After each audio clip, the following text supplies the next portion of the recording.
Welcome to the very first episode of the Alternative Agents Podcast, where real estate meets lifestyle. I'm your host, Bernard Lee, and I'm so excited you're here for the start of this journey.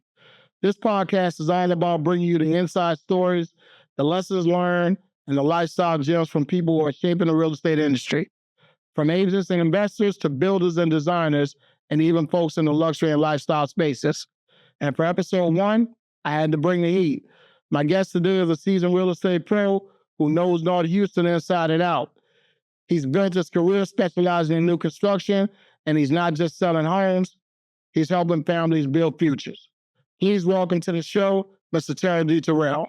You know, I decided to start this channel and call it the Alternative Agents because you know me personally as well as professionally, right, and I like to do things a little bit different. Yep. So one door closes, I try to go and open another one, or keep coming through the back door until they tell me stop coming in. Exactly. So I want you to tell our guests a little bit about your background, how we met. Just want to talk to you about how you got into real estate, how it's changed your life, what it's done for you, what you love about it, what you hate about it. We're going to have a little fun with the conversation. So everybody, welcome Terrel D. Terrell to the show. And just want you to introduce yourself to everybody. Thanks a lot, Bernard. Again, thanks for the invite. Yes, I'm Terrell, local realtor here on the north side of Houston.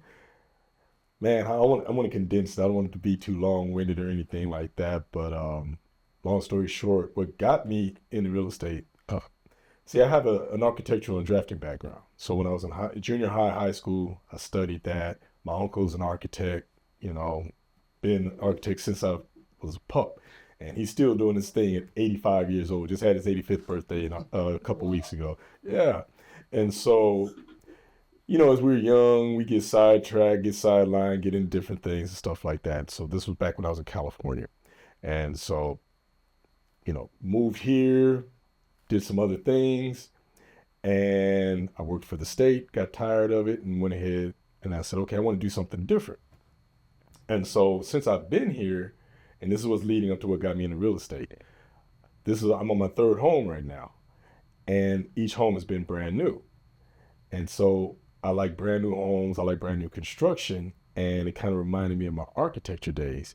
And so I'm like, you know what, I can do this. I could probably get into something like this. So I wanted to work for a builder because the last home I had bought before this one was a Weston. And so I was like, wow, watch someone get built and all that good stuff. And Gayla Gayden was my realtor, and I said, you know what? I think I want to, work for a builder. I applied to every builder in Texas. And when I tell you every builder. And in fact, one of my friends said, David Weekly, because they used to work for David Weekly, they said apply every week because they like, weekly. I did that. Right. For over a year. Right. Zero response.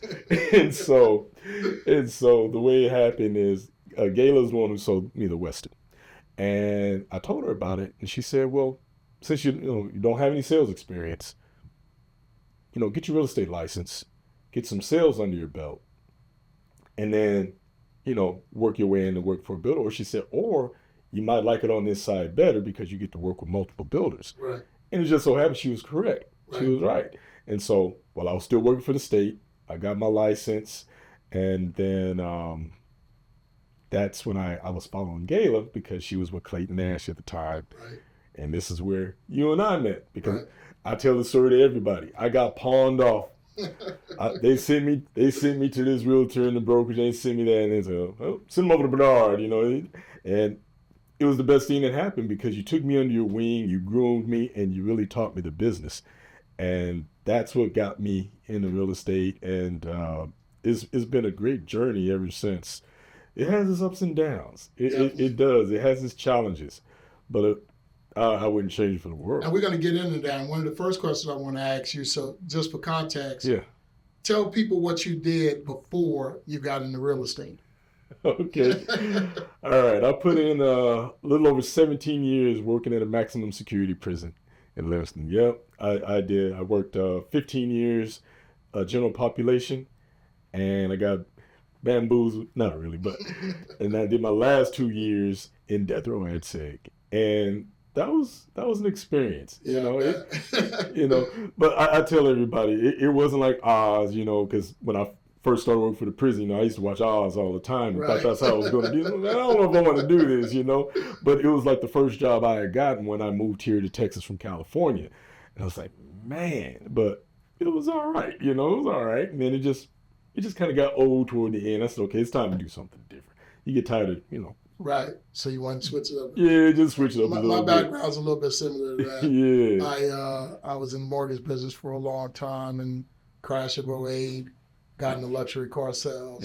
I'd always been in the custom clothing business. Okay. Travel all over the country making clothes for people and just got burned out dealing with a lot of those prima donna ball players and some other high net worth individuals. Right. But to talk about how we met and how you got pawned off to me, which is not only the start of our friendship, but also our real estate journey together. Yeah. Let's talk a little bit more about that so people can understand how we kind of came together. Like I said, I got pawned off on you, but you really just took me under your wing. And like I said, you groomed me. You're like, hey, T, stick with me. I'm going to, you know, teach you the ins and outs of the business. And you did, you know. You let me know, hey, stick to your guns. Let me know there's going to be some rough spots here and there. And you helped me navigate. And that's the cool thing because like I got to talk about it. When COVID hit, that's when they said a lot of agents were like thriving. You know, they said business was coming to. That wasn't the case for me. You know, I wasn't getting all these massive deals. I'm like, okay, yeah, you know, people waking up and they got 15 deals under their belt. Okay, where's mine? Because I'm at one, you know. But what it did though, it helped strengthen me. Yeah. Because, you know, like you said, we have people that's been in this business 20 years, 30 years, and they navigate no matter what the market is, no matter what's going on. Right. And I said, that's how I want to be, and that's where it is.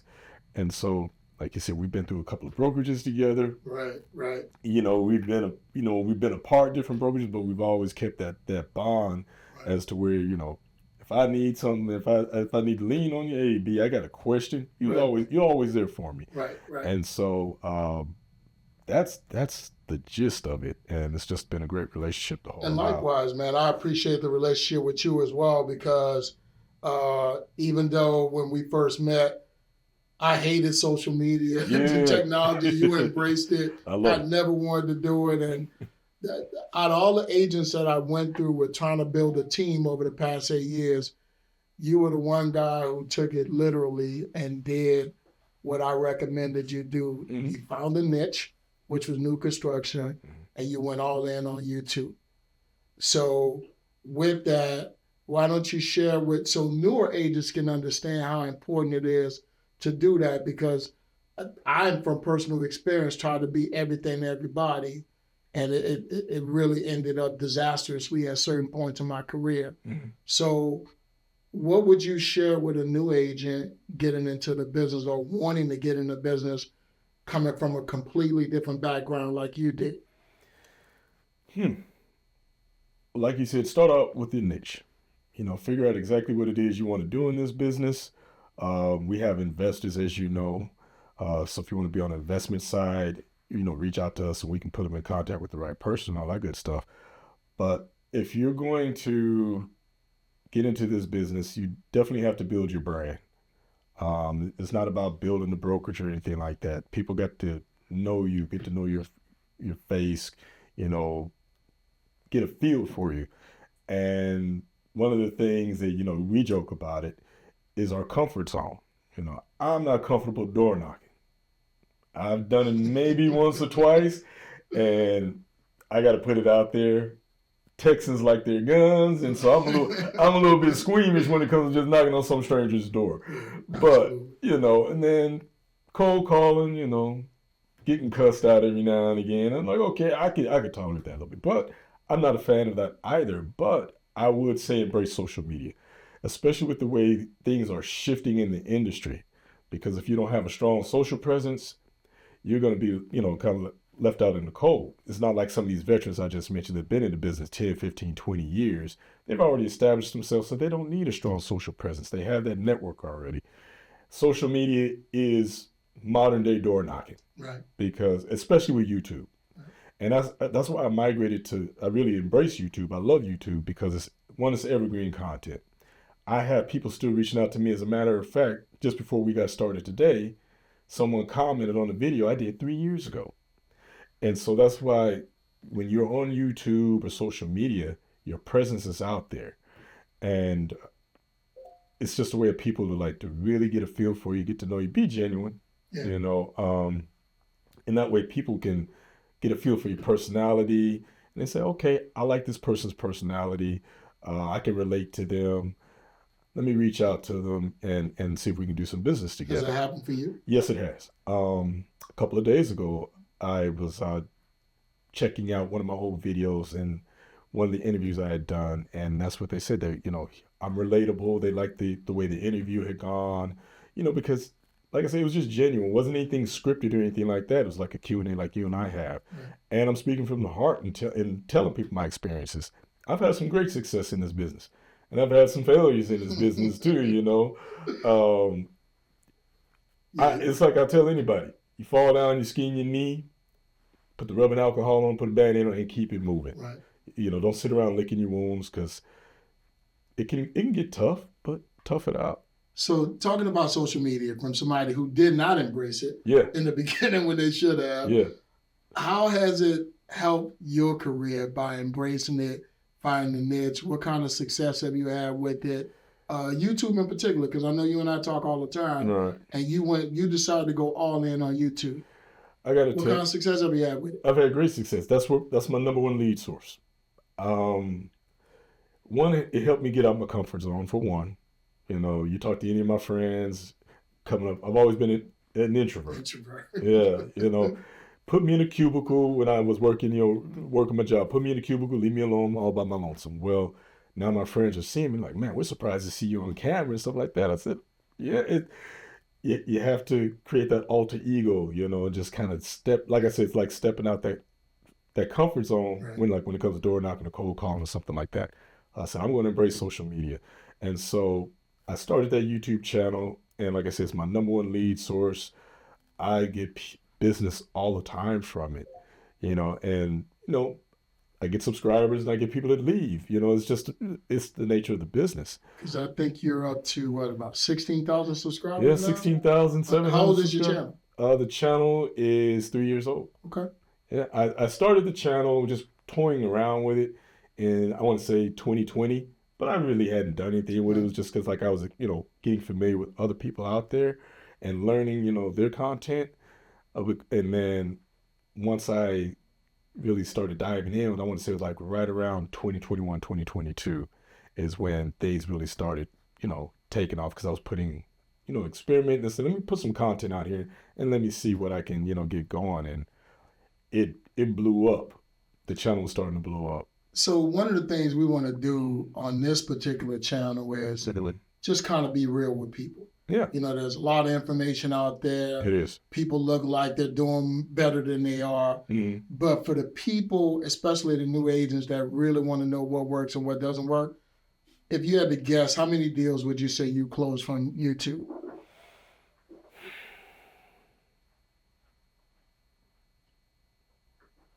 About 15. And that's just from people reaching out to you. Just from people reaching. Content. Exactly. It's not going to be overnight. Now, we've had some people in our group, overnight success, but they've also had some networking experience and they have some, just overall experience, period. Right. So don't expect overnight results is what I'll tell anybody. It takes time to grow. But you have to be committed. You have to be committed. And don't think you have to start out big. Don't think you have to start out with everything. And take it from me, because that's what I had done. When I was starting my YouTube channel, I was like, okay, YouTube, Facebook, Instagram, LinkedIn. I even have a Pinterest account. Okay. I said, I want to get all the social media. No. Start out with one, maybe two max, and master them. And, that's what our group, we teach that. And embrace it. And it almost got away from me, especially with AI tools right now that can help you build your channels, or, whatever social media platform you're on.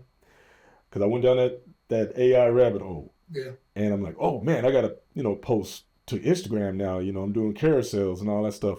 oh, Facebook. And it started getting away from me. So now I'm getting right back into YouTube, Right. you know, and that's what I'll tell anybody. Do not expect this to just blow up for you overnight. Right.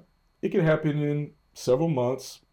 It can happen in a year. Right. But just stick to it and don't think that you have to just go crazy with it.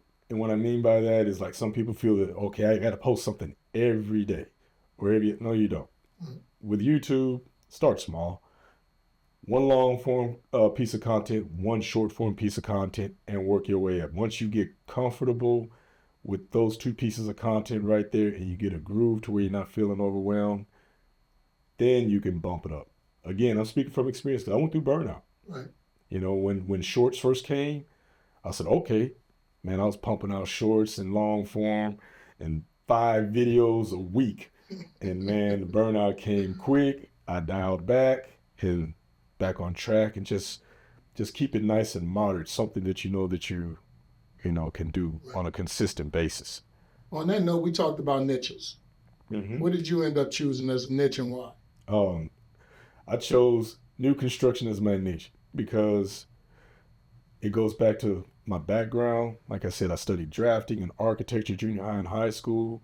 When my parents retired from California here, they moved to Cold Spring. My uncle is the one who helped design their house. I watched their house get built from the ground up. You know, they had bought all that acreage out there. So they bulldozed the trees, not all of them, just where the house was going to be, the pond and all that stuff. Watched that slab go down, watched the framework, and I was like, man, this reminds me of old architecture days. Right. And I love that stuff. You know, to me, that's like a work of art, especially the framework. And I do that. That's what I do with my clients. You know, when they reach out to me, if they're building from the ground up and they're out of state or they could even be in, here in Texas, if they're in San Antonio, Austin, wherever they might be moving from, don't worry about them. Don't worry about it. I'll be there for the inspections. I'll be there for the build process when you can't be and give you, updates, keep you updated on how things are progressing. Because I love that stuff. I'll shoot video, the frame, the plumbing and all that stuff. Right.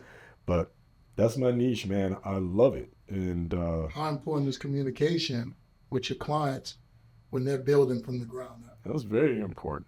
It's very important. Now, I'm going to mention Toll Brothers, and I'm pretty sure the other builders, they have the same thing. But Toll Brothers have what they call 52 touches. So that means if your house is going to take a year to get built, you're going to get a weekly update from them. And I do the same. So what I'll tell anybody, if you're going to make new construction your niche, make sure that you build the relationship with the builders. And don't do like when I first got my license and first started, introducing myself and getting familiar with the builders, one of the main complaints that I had gotten from some of my now really close friends within the new construction field is realtors coming in and throwing their business cards on their table and say, hey, I appreciate your referrals.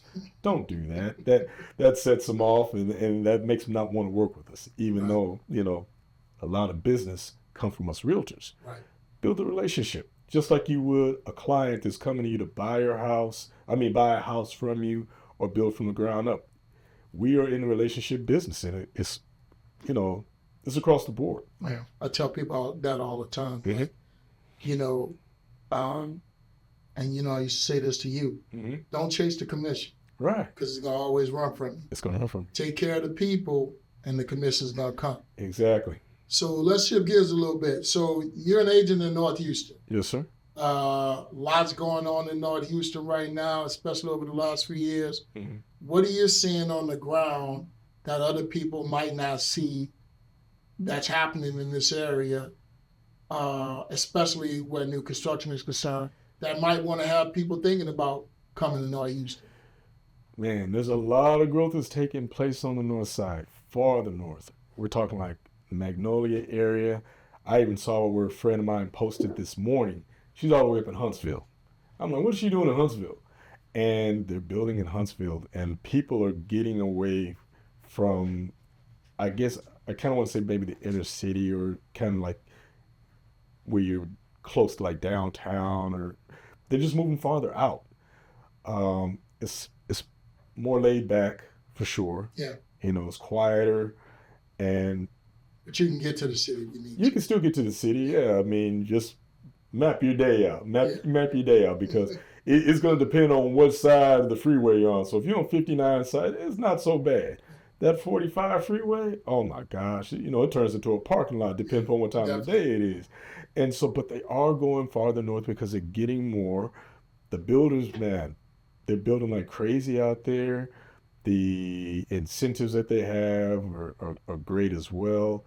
And from my understanding too, I guess the taxes, the taxes are definitely less out there, and and so and then a lot of people, they don't like dealing with HOAs. Now, mind you, a new community is going to have an HOA because one, it's a brand new community, and it's a beautiful community on top of that. The ones I'm seeing and everything that they're doing as far as your amenities go, you're going to want that HOA. Somebody's got to pay for this. Somebody's got to pay for that stuff. Pick your poison, as you always tell me. Right. And I'm even seeing where some of these communities now, you can buy acreage, and some people want acreage because they don't, they like that all that extra space. Yes. And so there's plenty of opportunity. And if anybody has questions on that, hey, reach out to me. I can point in the right direction as far as the communities that have the acreage, or those, like the master plan communities and stuff like that. But that's where a lot of people are migrating that way. So for the sake of time, mm-hmm. I got a couple more questions I want to get to for you. What's the craziest thing you would say has happened in your career, whether it was doing a new construction walkthrough or a transaction? Because you know me, I got a bunch of stories, so we need a whole nother episode for that. But what about you? What would you say was the craziest things happened in your career in these 5 years since you've been doing this? The craziest. Or transaction. For the most part, my transactions have been pretty smooth. I've had a couple of bumps. I think I have two stories to tell.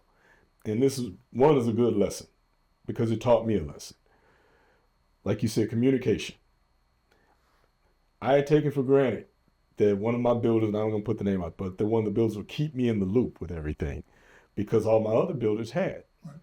And so even though I was still keeping my clients, informed as to the build process of their house and everything like that, frame, bricking and all that stuff, the builder, I missed 2 inspections because I was dealing with other things, and it slipped my mind. Like I said, I took for granted. And when I turned around, we were at the closing table. Yeah. I was like, oh wow.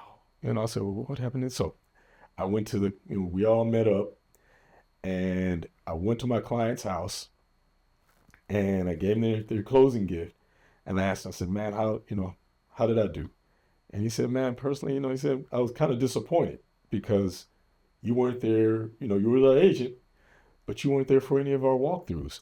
And I let him know, I said, I was kept out the loop. I found out I was kept out the loop on purpose, but I still took sole responsibility for it. I told him, I said, hey, man, even though it was a purpose, I said it was my fault because I should have told him, hey, make sure that I stay informed on everything. I want to be there for every walkthrough and inspection. So that was a lesson learned. So that's one thing I will tell any agent that is looking to get into new construction. Get that, understood with the builder. Hey, I want to know everything that's going on. Right. And have yourself a third party inspector as well. I keep one handy. The builders do a great job with their inspections. Right. Because there's an inspection at every phase of the build. Otherwise, they can't move on to the next phase. Right. But have yours, show up too. They do 2 or 3 point inspection. The second one was when my client, I'm not going to put this builder out there either, my client, he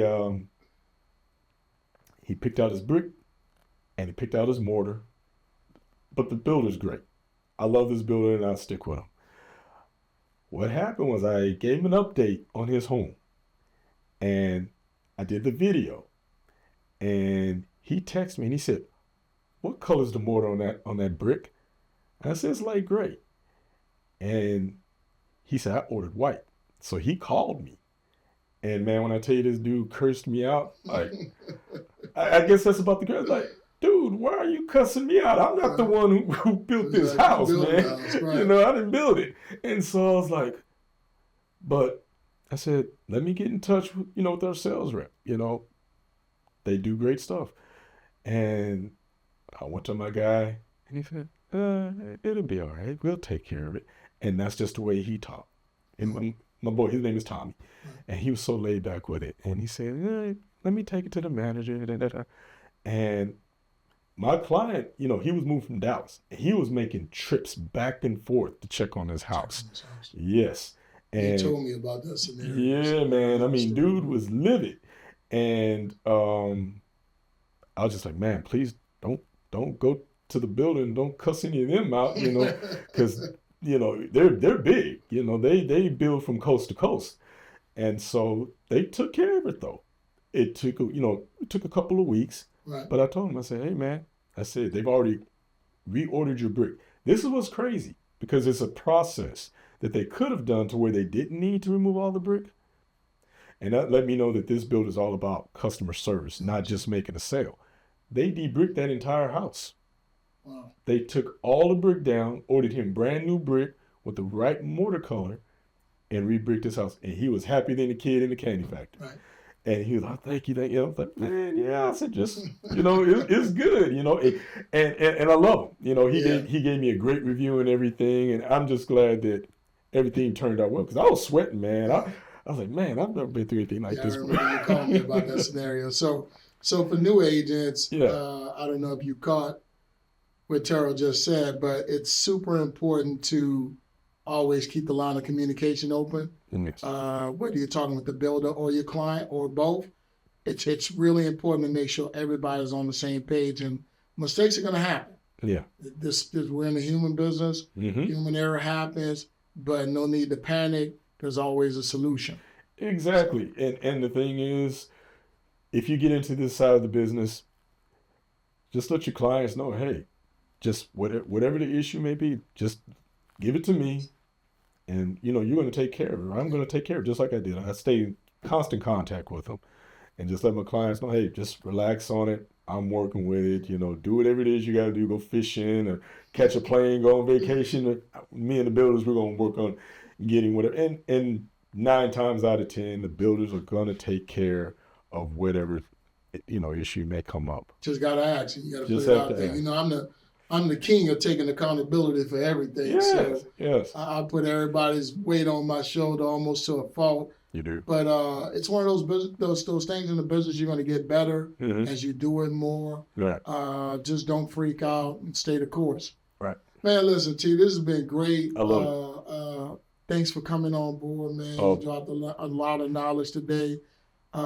Please go check out his YouTube channel, Terrel D. Terrell. Check out all his new home and community tours, and just all his knowledge, man. He's, I tell people all the time, I joke all the time, like he used to be my mentee, now he's my sponsor. We're both with eXp Realty. We were on the same team at once. I just kind of went in a different direction to do some other things, but we're still the best of friends and like brothers in the business. So if you need Terrell and he's out, you're looking to be on the north side, please look him up, reach out to him, contact him on all his socials, as well as me.